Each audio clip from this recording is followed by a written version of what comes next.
All right, everyone, y'all ready for school? Yes. Ready or not, right?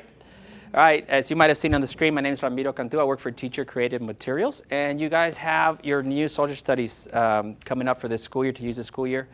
So today, we have our main goal is for you to get familiar with the product and for you to be able to also look at how the program is designed, the lessons, and then some ideas along the way how you can teach social studies. So, as I said, finish filling out your door prize, put it aside, and we'll get started. Everybody should have a handout. If you don't, raise your hand. They're there in your area. But it looks like this. So it should be one somewhere there. We're going to need this so you can make your notes, annotate anything that you see is important for you. And we'll get started. So Exploring Social Studies is the name of the resource. And in case you haven't seen it, I think everybody should have it already in your room, correct? There you should have 2 boxes per grade level. Okay, box 1 of 2 and 2 of 2. And we're going to dig into it. Now, we're a company that's family owned over 40 years. We just got back from California, and Rochelle still runs the company. She's getting close to 70, and her daughter's there. Really cool business, family owned business.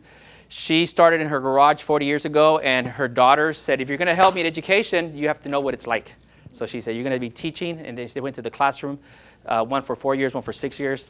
And today, they still make family decisions for the business. It's great to work for them, great values that they carry, and a lot of character. So we're very excited to be part of the company.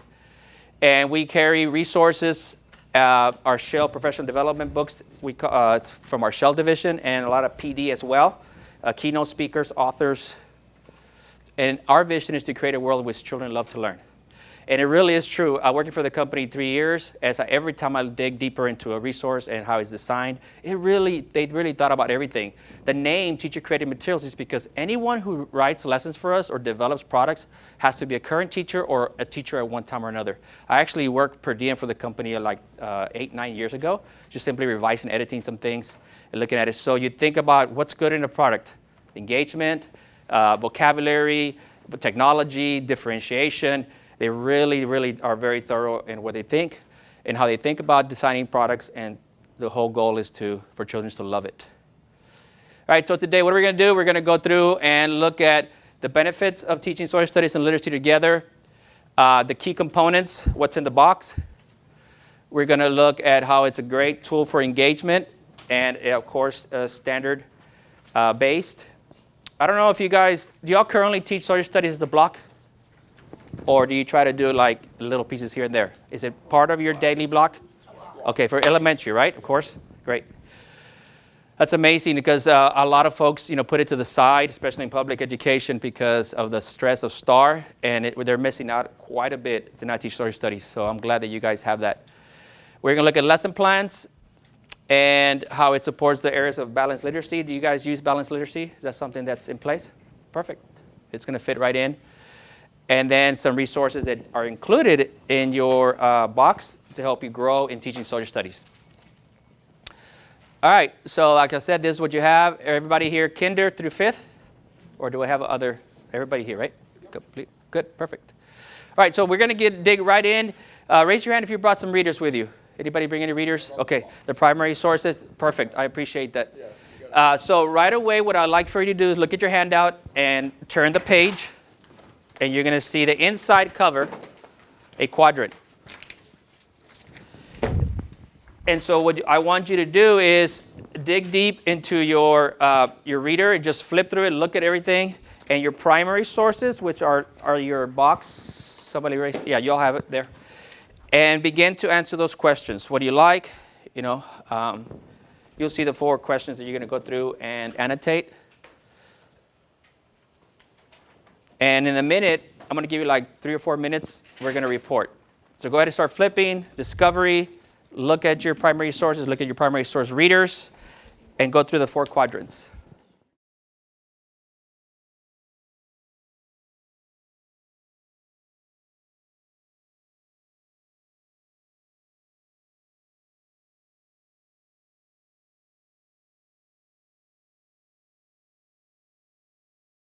All right, we'll go ahead and get started sharing. So the first question, you got your hands on. What do you see? What do you like, and what would your students like? Anyone? lot of visuals. Okay, visuals. Great visuals. I don't know if you know this, or I didn't mention it, but we do have a partnership with Time magazine. You might have Time for Kids, which a couple of grade levels have readers from Time for Kids. So we get access to millions of very high, super engaging photographs, visuals, things like that. That really makes our product engaging. So visuals. What else? I like how the books on the difficult words are kind of split up by the dictionary, is how they're pronounced. Okay. It's broken up so that way they not only are they look at the word, they're easy to read. Very good. Vocabulary. Text size is good for the grade level. I think you guys have second grade. Third grade. All right. So anything else? What else can we say about the readers? What features did you see there? I liked the activities towards the end that the students get to participate in. Nice. In the back of the book of the reader? Good. Activities back there you can use for centers, for extending your lesson. I like for the kindergarten ones, it's like a lot of repetition. So it's like just different pictures, but like it says map, place, and it shows different maps and different places. Yeah, and then you're basically saying it's like grade appropriate. Very nice. There's a pattern for kinder for sure. It's important as they begin to read. How about your primary sources? I like that we have digital resources. Yeah, sweet. Yeah. Your main key components are going to be your readers, your primary sources, and the USB. There's no teacher's guide, right? You don't have a book to follow in a sense. It's all digital. You have the lessons and everything you need as a teacher, all your handouts or whatever you need for your activities are supported through digital, right? And we'll talk about how much stuff you have in digital is really, really good. And it's a license for life, so it's not like a renewal. And we'll talk more about that in a second.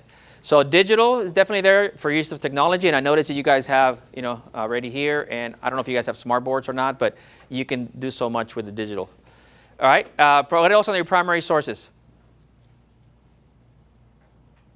I also like that the color pictures have extension activities, different in a variety of different extension activities, so that it's not the same, just question and answer type. It was a T-chart. It was but I just like that it was instantly a connection from the text. I'm sorry, from the pictures, from the text to also different activities. Sweet, great observation. You're going to see by the end that this is so robust. You have a lot you can do with the reader. And I don't know if you ever heard this phrase, I'm sure you have, but I used to live by it, and as a support specialist at a district where I used to work here, I used to try to get my teachers to say, please understand, it's not about covering, it's about teaching. And it was so easy for us to, I got to get through this lesson, I got to get through this curriculum, and you just go really fast at the end, like, what did I teach? What did they learn?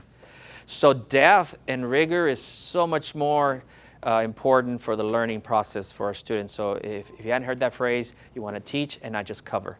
Super, super helpful for me, it was, and for my teachers that I supported. All right, so you made some great observations. You can see how engaging it's going to be for your students and for you to be able to teach. It's super teacher-friendly, and you'll see the lessons in a second. All right, so let's go into our one of our main components, and that's primary sources. All right, take a look at this picture. And by the way, I'll be using little strategies here and there that you would want to hopefully use. Of course, you guys have your own, but here we're going to just model that.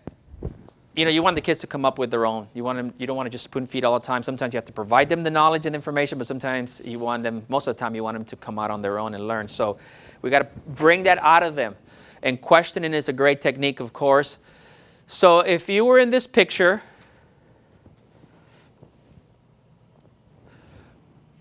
what might you see? America. All right, America, what else? Other ships. You might see other ships. New land. New land.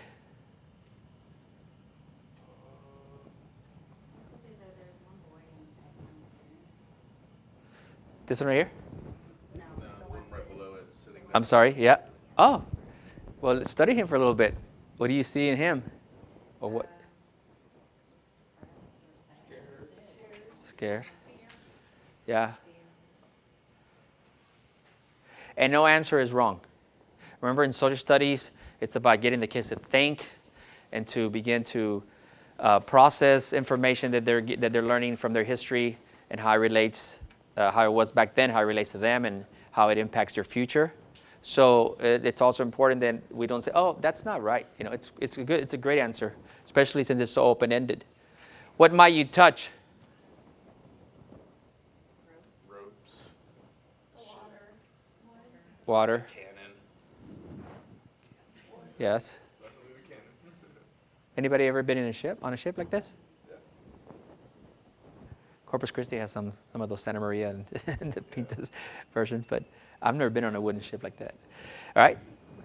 Another question. What might you hear? Waves.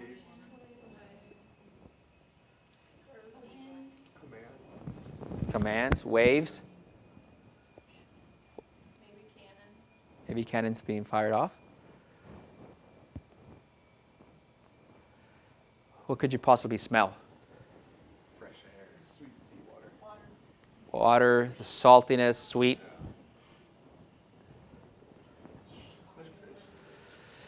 Would you be able to taste something? Freedom. Taste freedom. I mean, that's a good response to elaborate on. As a teacher, I would ask you, please elaborate. What do you mean, taste freedom? How can you taste freedom? You know, how you explain that to a kindergarten kid? How might you feel? Hopeful. Hopeful? I have to ask you why you said hopeful on that one. Why you say hopeful? I don't know. It's something new. All right. The I think American it depends flag. who you are. Anxious. You could be sad. If you're the sad or scared. Yeah. Yeah. Curious. Yeah, and as she observed earlier about this one young boy, their teenage, he feels scared or tired, depressed, something. You know, he's thinking he's missing home. Who knows, right? A lot. Right? Anybody know what this is? This picture image of us? It's Francis Scott Key, and with our national anthem, and the bombs bursting in air. The flag was still there. That's what that image reflects on it, right? So instead of us just right away telling you what it is, how do we get you to think, get you to do open-ended, get you to do imagery. I mean, all these are senses. So you're imagining, you want to get the kids involved. Social studies to come alive as much as possible. And this resource through the activities will allow you to help you get that across to the kids and do that with your students.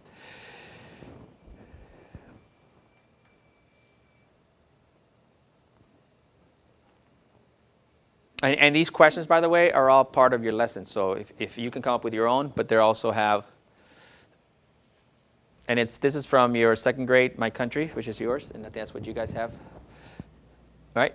So that's an example of a strategy that you can use with your kids. We're going to look at your handouts, and we're going to go through and look at each one of your main components. So if you ever forget what I said today, you're going to have not only a video, but you also have your handouts where you can go back and check your notes and so on, refer to them. So the first thing we want to look at a little closer is going to be our readers. As you already looked at them and started digging in, they are engaging. They're also, as I mentioned, available in Spanish for if that need ever arises.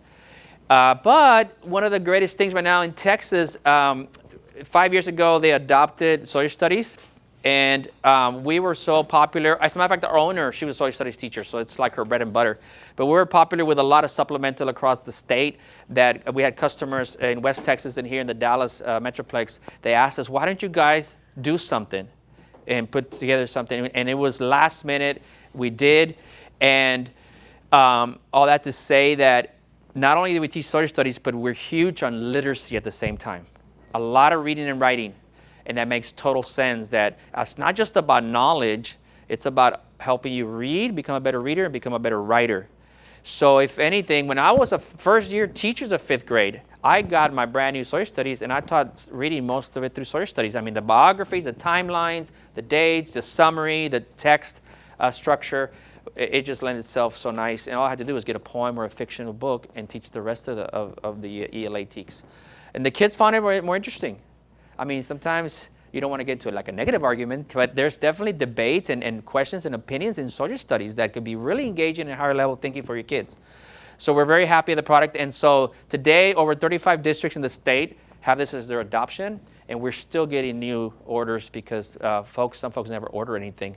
So it's getting very popular, continues to be very popular across the state. So your readers, one thing you will have in hard copy, and I think you grabbed it earlier, welcome program. It was a small thin, maybe it was in the other one. Yeah, here you go. Thank you very much. Everybody's going to have one of these in their boxes. It's called a program welcome. You don't have to get it out. But when you are ready to, if you have students that you're working on when it comes to their reading level and Lexile, we provide that chart for every one of your readers in your program. All right, it's going to be very towards the end of the program, the very back page, second to the last page. So please note that on your notes. If you forget, I want to annotate it. It is located towards the very back of your program welcome. All right, so our readers are great for supporting our ELLs and just kids in general. So what you have is this reader physically. You have audio of every reader as well. You have the PDF of the reader, so you can display it. And we're going to look at interactive ebook as well. So that's 4 so far. Who can say all 4 versions of the reader? Let's see. The audio, the PDF, the ebook, which would be not only ebook but interactive, and I'll show you in a minute, and then the actual physical reader, right? All right, note this down because it's not in my slide. Another thing we have is every reader available in Word, just the text only. Super simple little thing. The company decided to put the text in a Word document. So think about that. What could that help you with? Edit. You can edit it. Just like make certain sections if you. Yeah, chunk it. This is a great tool for teachers because you can create space on the right and the kids can annotate. You can just, it's super easy, teacher friendly or printer friendly. You can print it and send copies for repeated readings or for, if in upper grades, you can chunk it and create questions at the end of each paragraph. You can do vocabulary activities with it. It's just, to me, is such a great thing. They just threw in there and added it, and you get to use that however you want. So please annotate that the readers are also text only in Word document. And I'll show you that when we pop in the USB. All right, so every reader comes with a lesson. And you have this there. You're going to see that it comes with your, it's going to provide your historical background at the beginning. It's going to give you about the primary source. So am I borrow this for a second? You saw your primary sources, has your photographs, your documents, and so on, right? Well, each lesson, at the moment you pull out the reader, for example, Amelia Earhart, you're going to have the lesson. At the end of that reader lesson, you also have a primary source that's not part of this. And it comes with the lesson itself. And we'll look at that in a second. So you have the reader along with the lesson. But within that lesson, you have a primary source activity and lesson as well. That's different from that. So you have a lot of primary sources, which are, again, great for social studies learning. As a matter of fact, you'll see here about the primary source that's connected to this reader, and then some suggestions for you. Your summary page at the beginning will include the materials, any words that are important for that reader or that section. You have during reading activities and after reading activities. So like I mentioned, literacy, reading, writing. You have your social studies activity, and we'll look at the assessment in a second. As you mentioned, all the activities that come with it, the graphic organizers, anything that's going to be used to teach content, yep. Super easy. You just print what you need, make copies as needed. And every reader has a short quiz, which is great. I'm sure you heard the phrase, drill and kill kind of thing. You don't want to go that extreme, but at the same time, I've had enough experience to know that when kids struggle in comprehension and these kind of tests, they also have to see it. They have to see the essay analyze. They have to look at multiple choice. So you want to have just enough to where you use it to teach and for them to go through, analyze multiple choice and why is that right, prove it, text evidence, and the whole thing. So we have 4 questions, sometimes a little bit more, but for each reader, already done for you. And everything you just saw It's digital, so you print as you need, as I mentioned, and copy as you need. All right, so the interactive eBooks, and I'll show you that in a second, but just to give you a quick one, features here, you're able to highlight, and I would pop it up right now, and we're a whole group, we can maybe annotate some things together. It reads out loud for you. You can record, the kids can record themselves reading it as well for fluency. If you have a laptop or a desktop that you want them to work through, maybe some student who really struggles. By the way, a student who struggles reading, especially the lower grades, recording themselves and hearing themselves is a great strategy. It's good for documentation too. Exactly, that's nice because you can save that. All right, so based up to this point, what you've seen with Exploring Social Studies and the readers and the lesson plans, how will this help you increase social studies instruction in your classroom?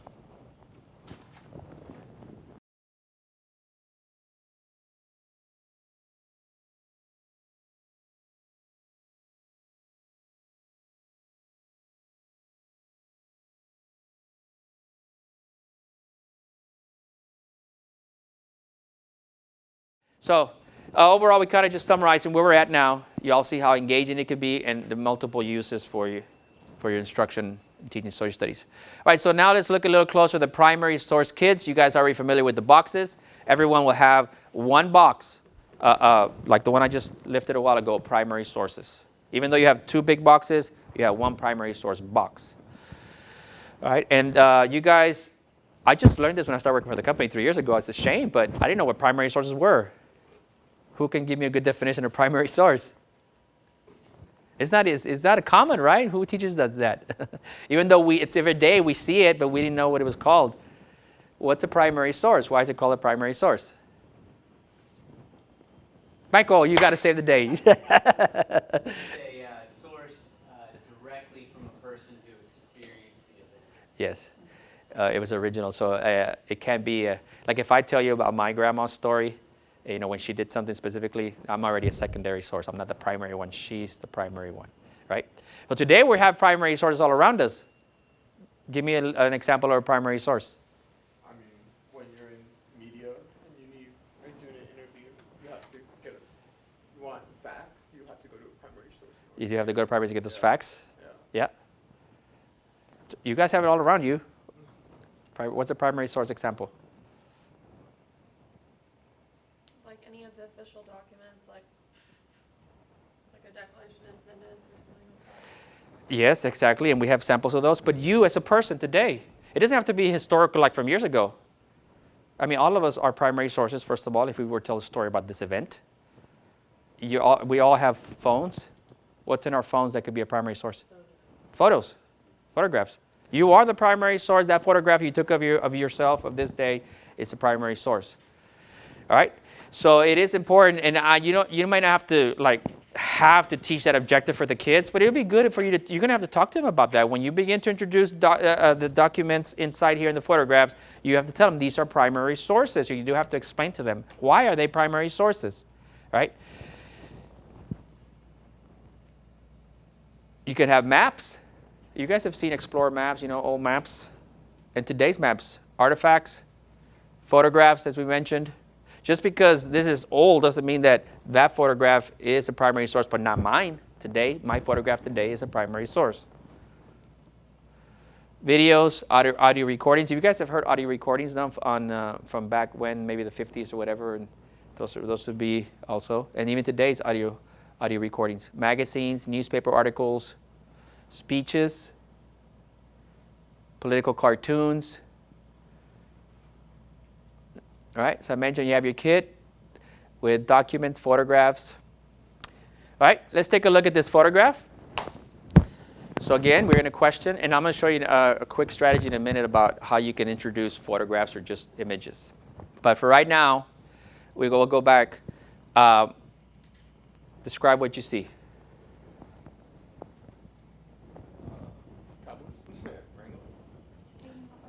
Yeah. So you're seeing taming a horse, you see cowboys. What else might you see outside the photograph? Maybe in a bigger scope. Fields, a ranch, farms. Little house. A little house somewhere, ranch house. Okay, so I'm not going to continue all the questioning. You guys get the idea because we kind of modeled it with the Francis Scott Key photograph. But you definitely want to create curiosity in the kids and to get them into that story. I mean, images are powerful. I happened to grow up in a ranch, my first 7 years, and not every day, but it was part of my every vacation, every weekend I needed to be with my grandpa. And so to me, this is like my heart. It's part of me. And I love seeing these kind of Western cowboy ranch things. I did. I mean, I farmed and everything else. And so I love that. And every question that you could ask when it comes to the imagery, I almost like feel it. And I've been there. And it's really, really cool. So you got to take the kids there. And you got to do it through questioning and good strategies.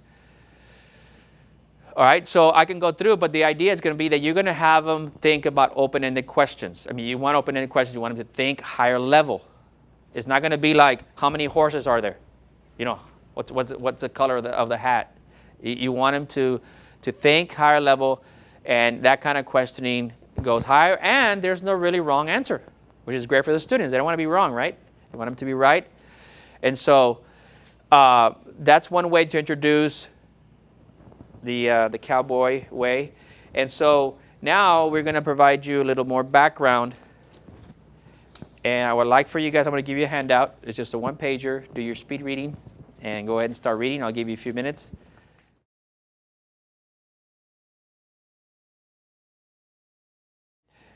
So the photograph and where's the beef article are connected. They go together. This is your background. Provided you more background now on the whole idea of this ranch and the cattle industry.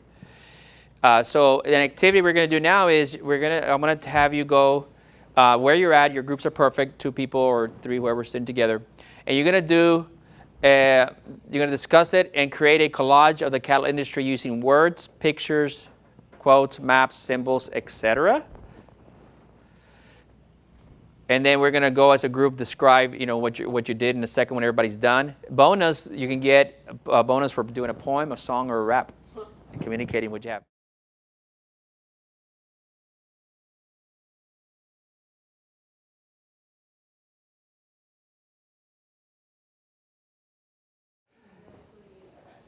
All right, for our presentation, we're going to pull out the stage, curtains, and who wants to go first? I'll go first. Real quick. Oh, All right, so we want to pay attention and give everybody the proper respects. I'm not going to stand up there. Here you go. I got this. All right, so we're talking about the cattle industry. Yeah, Go ahead. We're talking about cattle industry. So something that we noted is that it received a lot of cattle from Mexico in the 1700s. So put an arrow because that's where they got their cattle from. And this is Texas. And then we put barbed wire around it because that's what they used. And we have a field, kind of visual how it might look like because it's like no mountains, it's like a prairie. And then all that cattle and all that meat was sent out to different places like Louisiana, Kansas, and California. There's a porterhouse. So those are good. And some key words that we found with cooks, show bosses, horse wranglers, drovers, mavericks for those cattle that weren't branded and kind of free roaming. They were called mavericks, so that was pretty cool. I didn't know what mavericks was. I just thought of John McCain when I thought of mavericks. So Yeah. So, but yeah, so that's pretty much what we kind of collaged Good. together. Now it's really, really cool because we take the text into graphic, and then he's explaining it. Because if you just put this up here, I might have, if I've never read anything on it, and I just look at that, I probably would have got some idea. But his explanation and the pictures and the images together were perfect to be able to explain.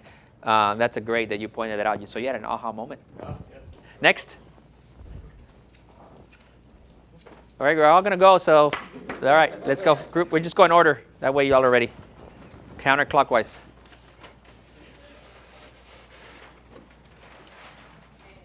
Put it right over I hope Andrea's done. Yeah, you can put it over there. We included the parasite cattle, and it came from Mexico, the Spanish. Here's Texas, because we're talking about Texas. They also mentioned they were branded. Here's a brand.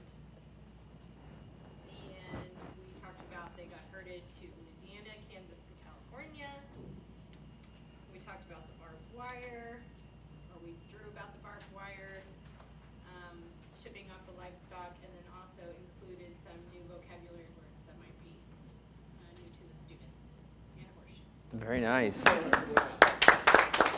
All right. Same message, but in a different way. And as she's saying that, I don't know. I'll share what my thoughts were. It's like, okay, you mentioned it, and now I'm hearing it twice in some things. So I thought, oh, it's staying. The brand part just popped in my head right away. Oh, brand again. He mentioned branding. So this is also helping students that when they present, they're kind of teaching each other as well. All right, next group. Good job. So we have enough room to.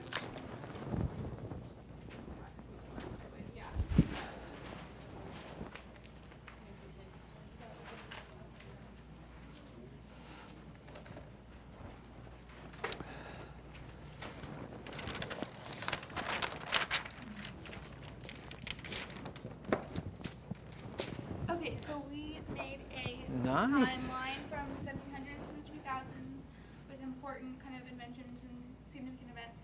So in the 1700s, cattle were first introduced from Texas to Mexico. And then in the 1800s, more Americans began flooding Texas to become cattle ranchers. Then Texas had a kind of an overpopulation of cattle due to the consumers, so they started driving cattle to other parts of the U.S. Then during the Civil War, Texas supplied the beef to the Confederacy until 1863.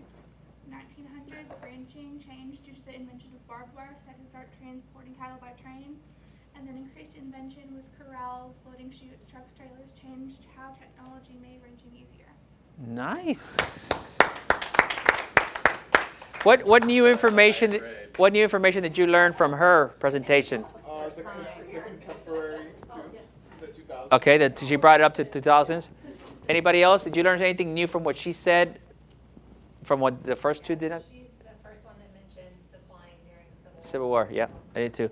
Timelines are very powerful for learning. I'm going to tell you that I have a lot of experience going into classrooms, and one of the best teachers I've ever in my life ever seen. He's a 5th grade teacher. But one of the things he would do is do a timeline, and he would put it across the top of the room, and it started from before Christ to after Christ, because he would connect everything to, if you learn about math, he would take you back to Galileo and all those and talk. It was really interesting. But timelines are powerful. Kids don't have that idea. It's like, well, I just know today. I don't have a big picture of the world and the history. But timelines are powerful. Good job. Next group.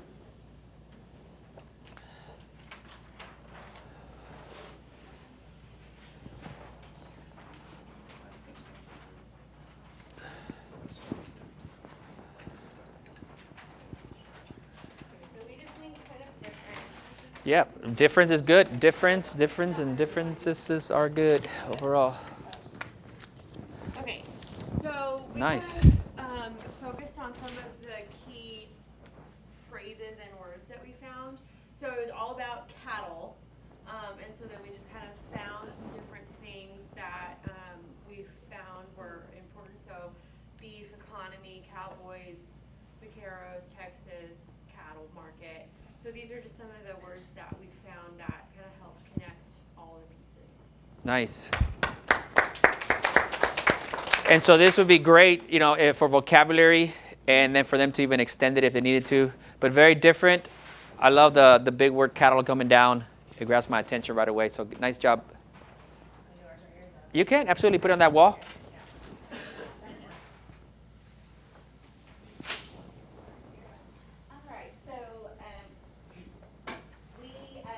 One thing that Haley thought about, which I thought was awesome to tie into social studies, is put in Mexico, in its correct geographic location, under Texas, to also give them some way to connect that Mexico, they came from Mexico and they went up to Texas, and then the cows, and then they started branching out and put the beef in different directions. Also, I'm sorry, I forgot the vaqueros, the cowboys are the ones that came from Mexico and went to Texas. Some jobs they had were cowboys, trail boss, cooks, and wranglers. Those are some of the different positions. This was our barbed wire. This was our planes, and our cattle, and our branded fire. Great. All right, everybody did a great job. I mean, what a great place for us to teach this, being here in Dallas-Fort Worth, the Fort Worth Stockyards, and the whole Chisholm Trail. Really cool. This is 4th grade, but wanted to give you an idea of the activity and what you could do with it. So let's look at what we did. So what are some of the values? Of course, you have the social studies standards. You know, there wasn't a lot of any poems. Nobody did poems, but you're still doing literacy. In what way? How we developing the literacy in the activity that we just did? The reading, right? Just simply reading. And you took reading, and if somebody had a gap there, some of the students that didn't really understand the whole paragraph or parts of it or the page, we took it to a graphic and be able to explain, so it helped comprehension. You think it was higher level?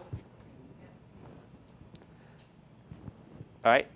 You want to do that. Remember your 4 areas that whenever any activity you do throughout the week, I always like to evaluate myself at the end of the week and said, how much writing did my kids do? How much speaking, listening, and how much reading? So whenever you do a lesson, you always want to think about that. We often forget the part of communication. And I think that presenting should be regularly because it's real life. I mean, I prepared for this presentation. You are preparing for a lesson. There's always an end. It's not just read, answer questions, you're done. That's where kids get bored. And so presenting, doing something oral, as much as you can in the classroom, not only social studies, but in general, it just amps it up. And those kids who are shy and not good at it eventually become comfortable and get more confidence, and they become better at what they say. Y'all have a lot of teamwork on this, right? The groups can be from 2 to 5. I wouldn't do more than 5 on this activity. 4 is ideal. And of course, creativity. Everybody was creative in what they did. Good job, guys. All right, we already took a break. But it's a little humor. I'll get it or no? Well, we have to explain it. All right, let's look at the thumb drive. And I'm going to run through that in a second because I want to show you the Explore, the interactive e-readers at the same time. But if you look up here and you have it on your notes, I'm pretty sure you have an image of it. Maybe, maybe not. Yeah, no. All right, so when you pop in your flash drive, which it comes in a plastic case like this. First thing you want to do, and sometimes they're not there, but put it in the lanyard. All right, so because why you want to do that? Yeah, it's so easy to lose. And so you have it there for you to run it through. And, you know, intentionally or unintentionally, these can be left in a laptop. You put them down on your desk. It knocks over, falls into a box. You know, you put it in your pocket because you go from place to place and you forget. So you are welcome. You have the license for it to, once you grab it, put it on your drag and drop it. And I've got them actually on our school drive, Google Drive, so I'll send y'all the Yeah, that's true. That's great because if you lose it, you have to have a backup, and Michael will take care of you on that. But the great idea. So you have your USB, and I don't have my reading glass. I don't want to deal with it, but you got to run it through. Comes in a case. Everybody has one.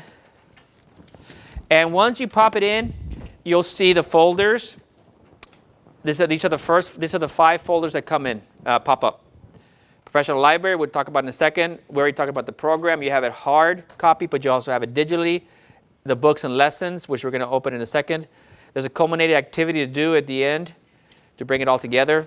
Like, for example, I'm pretty sure it's kindergarten has where they're going through and compiling a family album for their history. Interactive e-books. At the moment you pop or click on the books, you'll see every reader that goes with your grade level. When you click on one of the reader, you have the audio of that reader. You have the primary sources that go for that reader, ebook, lesson, and the text. Remember I mentioned to you in Word? That's going to be it right there. And so the same 5 folders will come up for each one of the readers. And then, of course, once you click on what you're looking for, it'll be there. The text or the audio and so on. So, if I forget, you don't have a teacher's guide to say start here, page 1 or page 100. You can pick up any reader based on whatever Michael, if he has a blueprint for you or scope and sequence for the year, then you can get that topic or that reader. But if you don't, you can start with any reader you want. In some things there is a sequence, obviously. You want to try to get in order, but in some things that they could be taught at different places. So I don't know if Michael, if there is a blueprint or a scope and sequence going to be put out there. We do have a scope. Okay.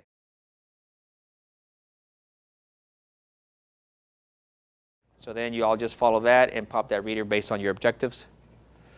By the way, if I haven't given you, we do have a link for the correlations of all the readers with where they go for the social studies TEKS.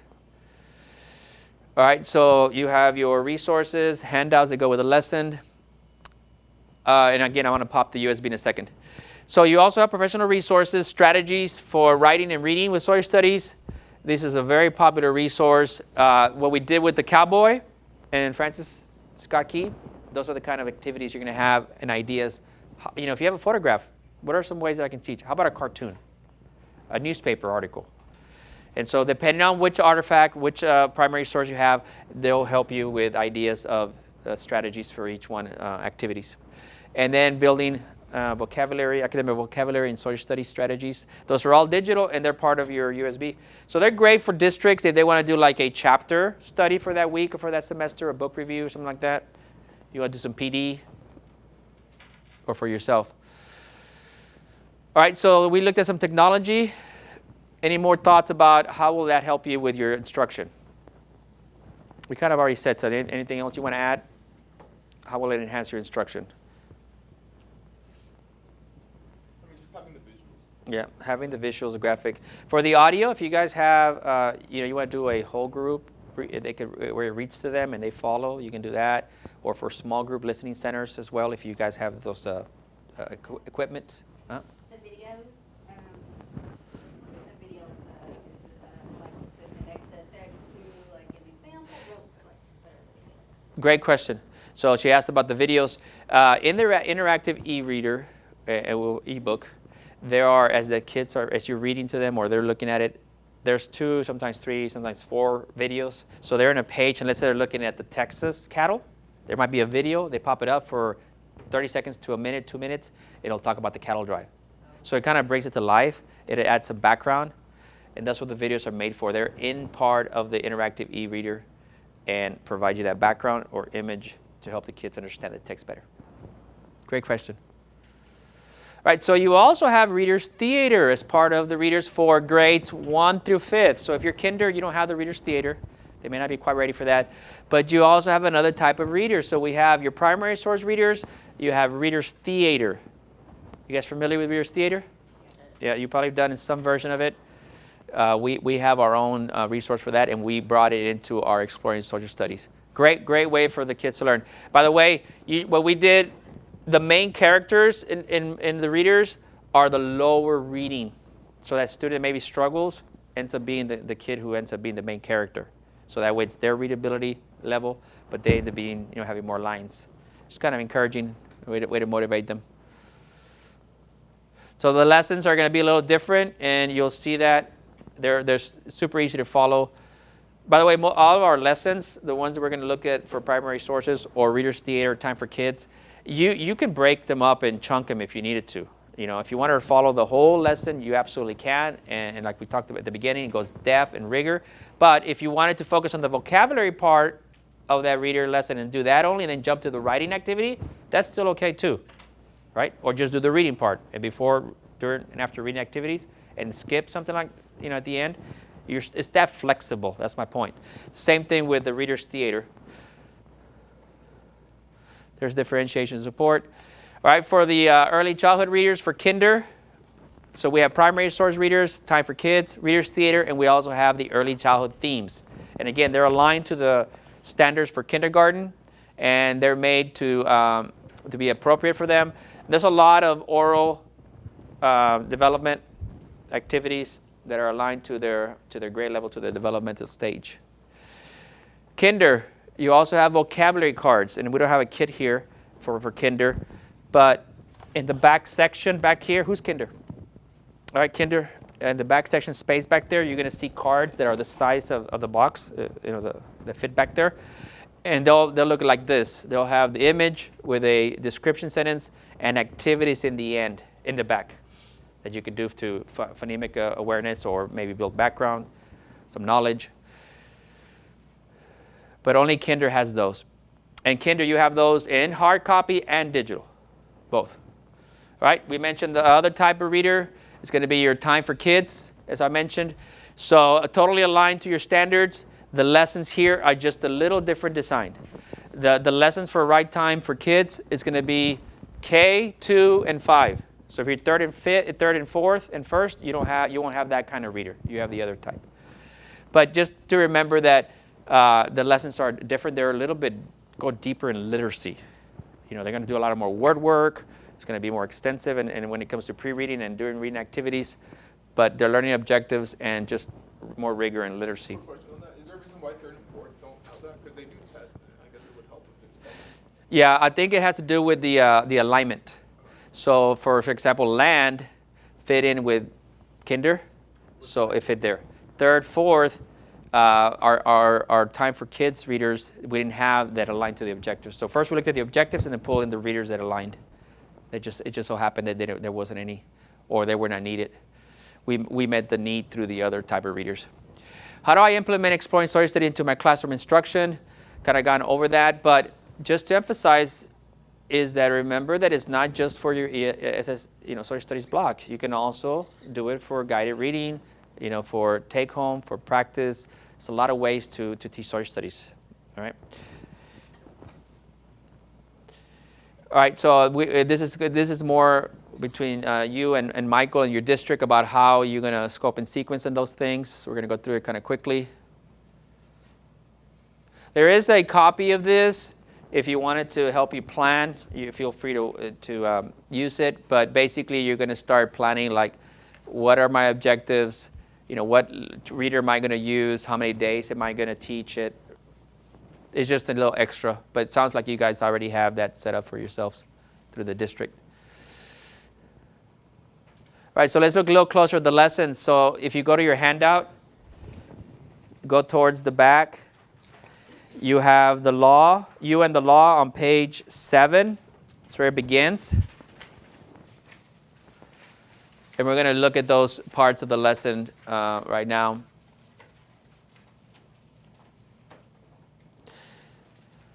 All right, so we're going to do, perfect, right? 5 groups, that's excellent. So group 1, y'all are 2, 3, 4, and 5. All right, so group 1, you're going to look at page 7 and so on. You all see it up here. And then you're going to go through and just the same thing we did at the beginning. Take a look at that part of the lesson. What do you observe? What parts are there? And just be able to share some features, some things you notice. So go ahead and take those pages, and I want you to do discovery and just analyze it, look at it, and observe all that you can.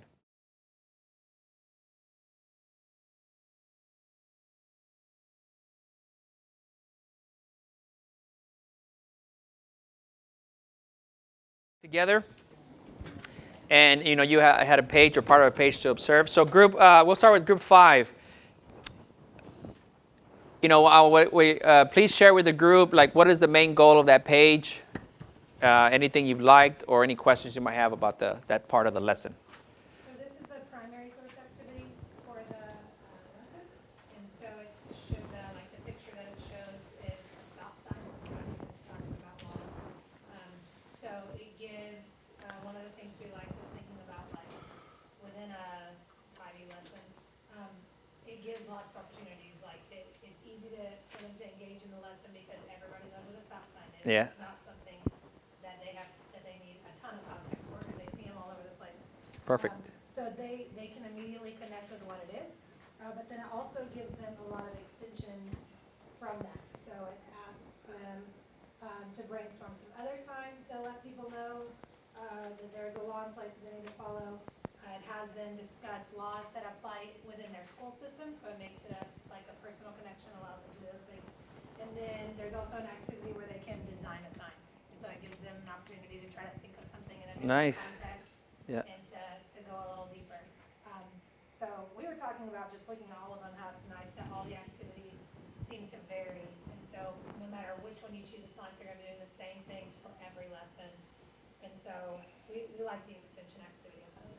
Sweet. And as I mentioned at the beginning that you have your primary source kit, but she just showed us where the primary source is there, part of that lesson, and it's not in the kit. So totally different. Great. Group 4?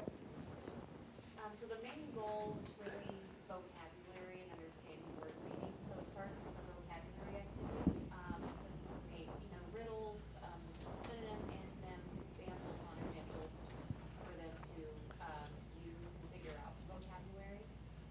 And then it goes on to a reading activity, and they have to go through the book and find the most difficult words. It doesn't have to be vocabulary. Ah. And then they kind of trade and talk about it. And then there's a short assessment at the end. Over the words? Yes. Over, I guess, the reading. The reading, okay. Sweet. Wow, that's different. So you got more than enough for vocabulary there. Nice. All right, group 3? Ours was kind of an intro to theirs. Okay. If you would say, Mhm. because ours had a lot to do with vocabulary as well. Just reading the book at first, I'll read aloud.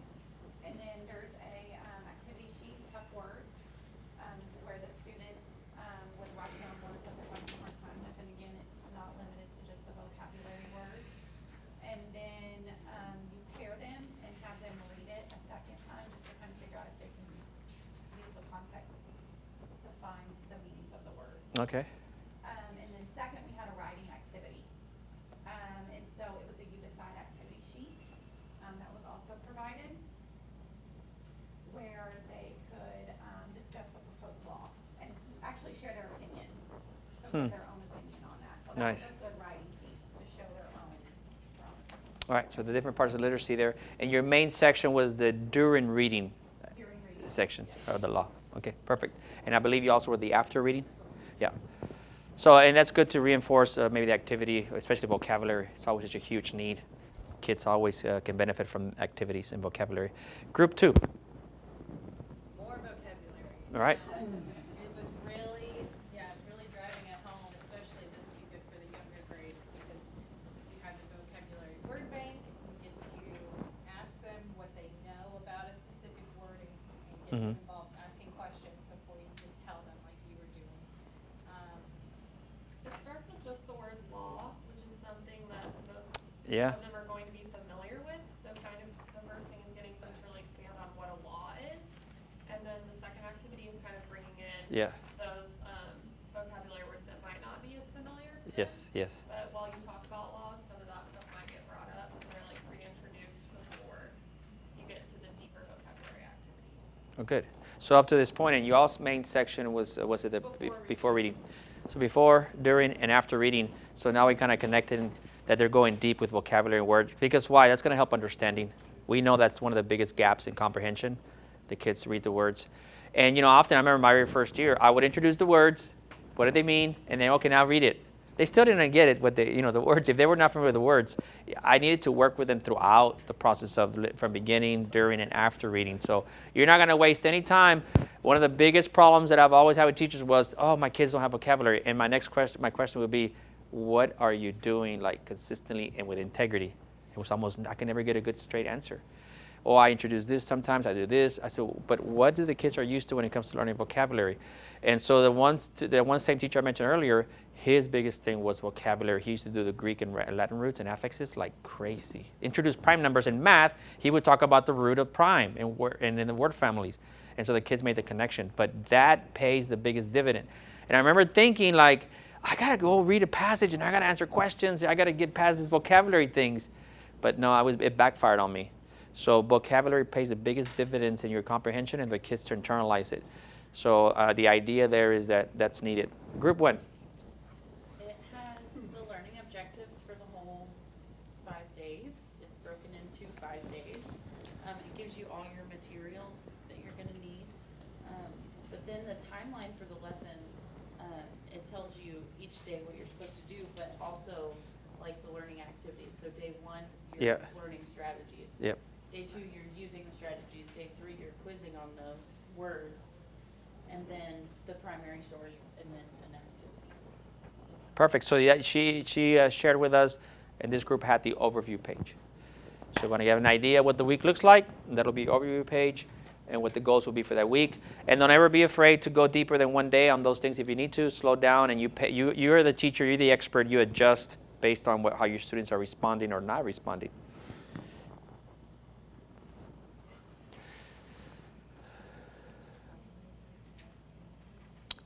All right, I'm going to go through the Reader's Theater.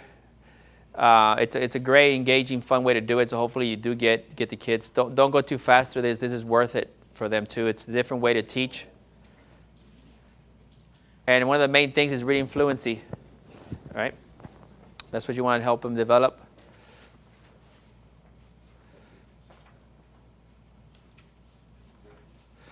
All right, so let's look at the primary source.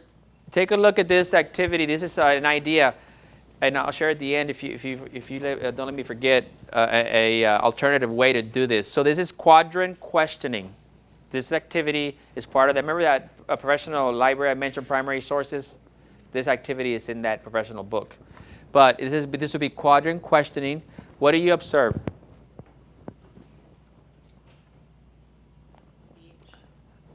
Okay, you got beach. Ships, people. The clothing from the 18th century. Yeah, old clothing. The hat, right? We're going to go kind of quickly on it. Scared, right? Surprised.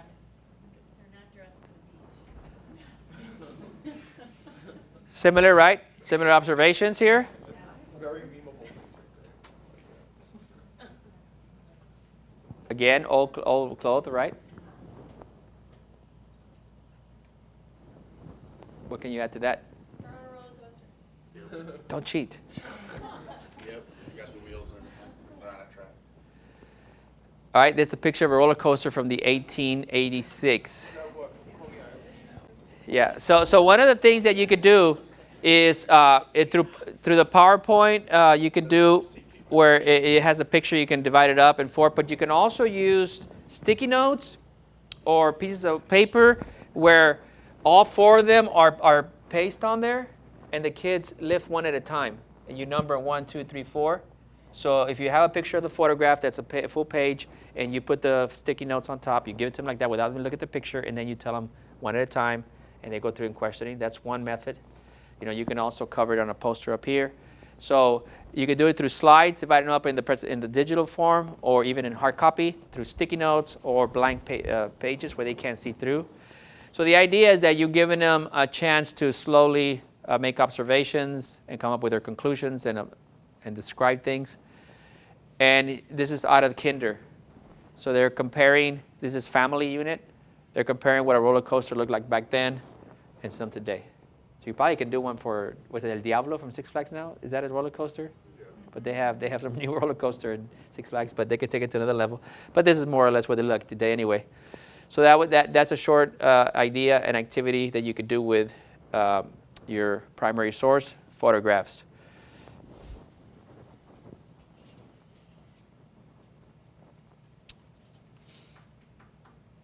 All right, balanced literacy when it comes to, we kind of, you guys have seen a little bit of this in balanced literacy, right?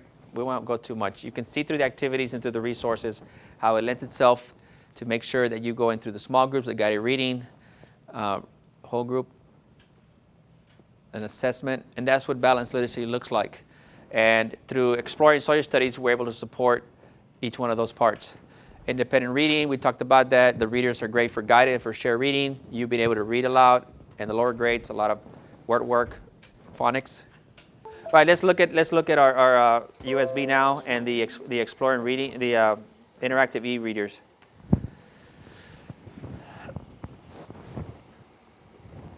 All right, so the title of the USB is going to be the ESS, which means Exploring Social Studies. In this case, it's second grade. We mentioned the 5 folders, so I'm not going to take you through the things we already saw, but I do want to take you through the interactive eBooks. Really, really neat.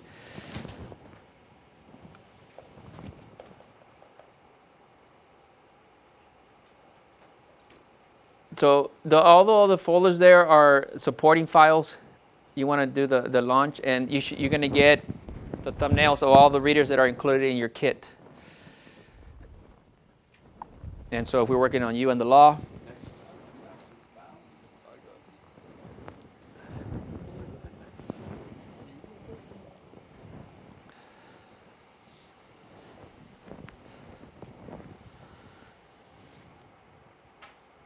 This just tells you that you can click on the audio on the text so it can read to you or for the students. So just looking at it, you can see all the features. You print it from here. If you want to search for certain pages or words, you can zoom in, zoom out. You have a toolbox here. You click on it. You have notes. And I'll show you a couple of things here. Let me turn the page.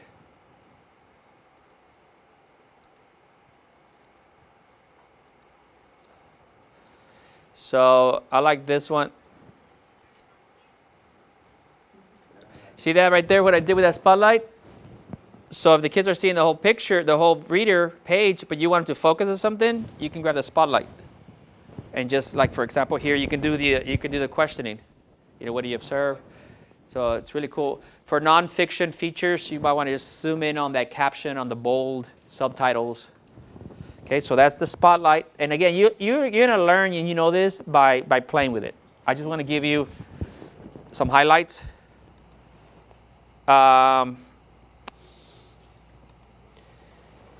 Let's click on it. Our laws. We all follow rules. A rule at home may tell you to walk indoors. Our laws. Our laws. We all follow rules. A rule at home. Here's a video. See, I had it on that page. It won't have it on every page. Street signs show you the rules or laws of the road. Signs tell you when to stop. They tell you when it is okay to cross the street.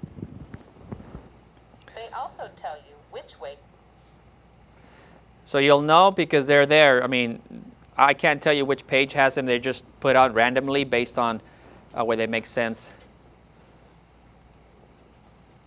Oops. Local laws help people who live together. All right. Table of contents, whiteboard. Here's the record button. If for some reason, you know, it's a perfect tool for your one student that you want them to record themselves. So you click start recording.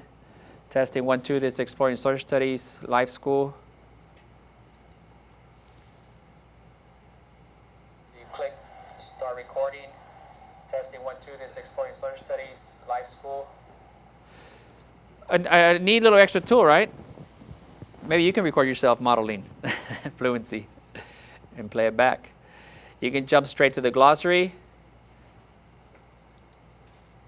And this is interactive, so it's about just doing it different than just a plain reader. A lot of tools. If you go to the very back of the reader, a nice extra here is you have activities, vocabulary activity, comprehension activity, and writing activity. So I don't know if you guys have labs, but if you do have computer labs or you have 2 or 3 in your classroom, even yours, and you have that one student that needs to do something different, they can maybe read it the hard reader itself, and then go and do the activities. Because once they do them here, they can print it out and then give it to you. Here's my writing activity. If they're connected to if the laptop or computer is connected to a printer, they can print it and then give you what they did. So it's another extra nice tool that you can use here and there as you feel led. And just to take a look at what they look like a little bit.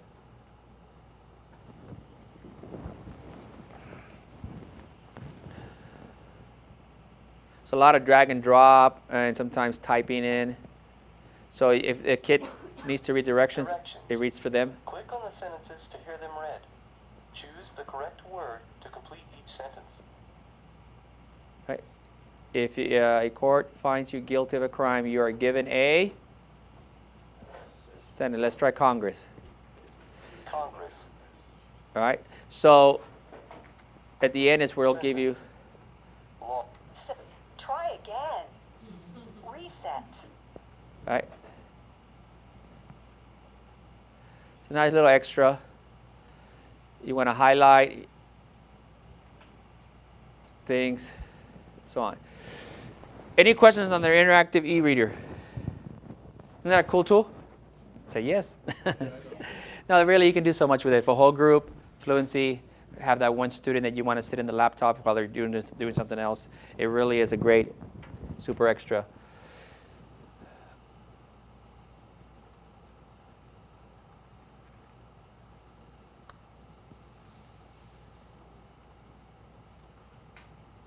All right, remember that you're going to have a lot of supporting files. You're going to click on the launcher to get to the readers.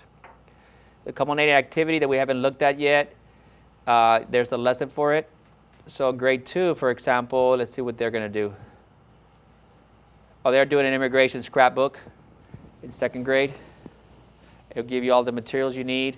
And this can be done at the end, towards the end of the school year, or you can pick through like the end of the semester.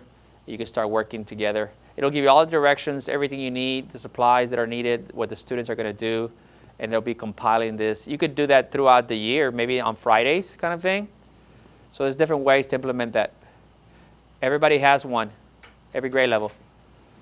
Additional resources, just going to be, they're going to support your culminated activity. You got the reader itself.